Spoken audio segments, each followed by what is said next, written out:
A top U.S. immigration official is expected to leave the U.S. city of Minneapolis in what may mark a shift in the White House's tone after the fatal shooting of a second U.S. citizen by federal officers over the weekend. As Border Patrol Commander Gregory Bovino and some immigration agents depart, Border Czar Tom Homan will begin leading on-the-ground efforts in the Minnesota city after the shooting of Alex Preddy on Saturday escalated tensions. The decision by President Donald Trump may indicate the administration's interest in walking back more aggressive federal action in his nationwide immigration crackdown. Despite the announcement, online tracking shows immigration raids have continued. Bovino was the face of the operation when Preddy, an observer seen filming agents, became involved in a confrontation that ended in him being shot numerous times. The Border Control Commander inflamed the situation in the aftermath, claiming that Preddy intended to massacre federal agents.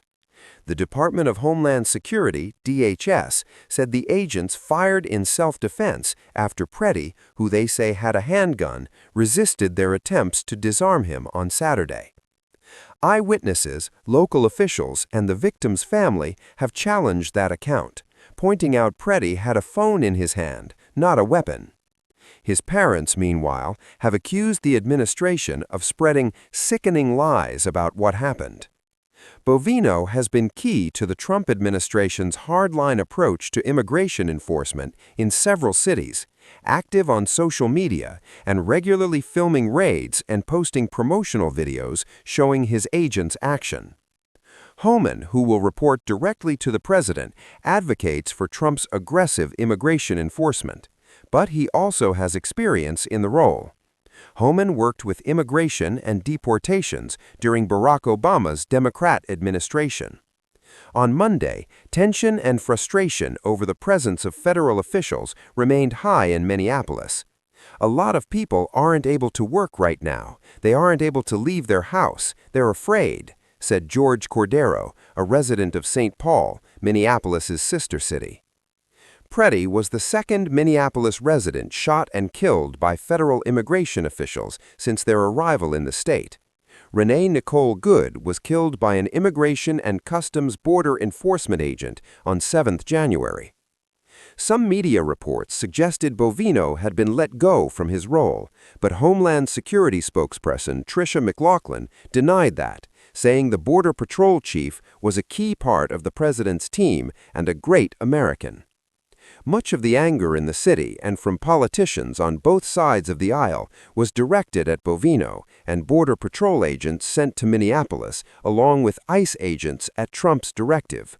In total, there are more than 3,000 immigration agents in the city. Michaela Preddy, Alex Preddy's younger sister, released a statement on Monday, the Associated Press reported, calling her brother "my hero." "When does this end? How many more innocent lives must be lost before we say enough?" her statement said. Carol Engelhardt, a retired nurse from Minneapolis, said events in the city had left her shaken. "We need to care about this country. We need to care that we have a constitution left, and if the people organize and the people stand up, we can do this." White House Press Secretary Caroline Leavitt said on Monday that it is the president's hope and wish and demand for the resistance and chaos in Minneapolis to end. Trump ally Republican Senator Lindsey Graham called Trump's decision to send Homan to Minneapolis a very smart move. Also on Monday, Trump spoke with both Minnesota Governor Tim Walz and Minneapolis Mayor Jacob Frey, Democratic leaders who have resisted the immigration efforts and demanded agents be removed from the state. Trump has criticized both in recent weeks. Both Trump and the local leaders characterized the talks as positive, a sign that both sides were seeking a way to end their standoff over Trump's deportation drive. Trump said he and Walz are on a similar wavelength and said his target is any and all criminals that they have in their possession. The president agreed to reduce the number of federal agents in Minnesota and to talk to DHS about ensuring the Minnesota Bureau of Criminal Apprehension is able to conduct an independent investigation, as would ordinarily be the case, Waltz said after the call. Ensuring an independent investigation into Preddy's death has been a central focus for Waltz. In its immediate aftermath, local and state authorities obtained a judicial warrant to gain access to the crime scene to preserve evidence. Local officials have condemned the federal government investigation and said they were not being allowed to access the crime scene and evidence.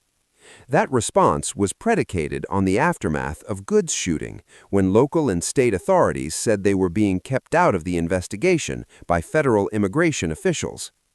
Utah Senator John Curtis, also a Republican, called for a transparent, independent investigation into the Minnesota shooting.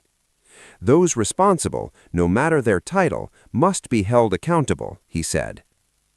Memorials for Preddy, a 37-year-old ICU nurse, and demonstrations against ICE action continued on Monday, including one organized outside the hotel where Bovino was allegedly staying. 100 or so protesters there gathered loudly and urged the border control commander to leave the city. More vigils and demonstrations are planned for the coming days. On Tuesday, Frey said he plans to meet with Homan to discuss next steps, offering the first in-person meeting of federal and local officials since Bovino's departure was announced.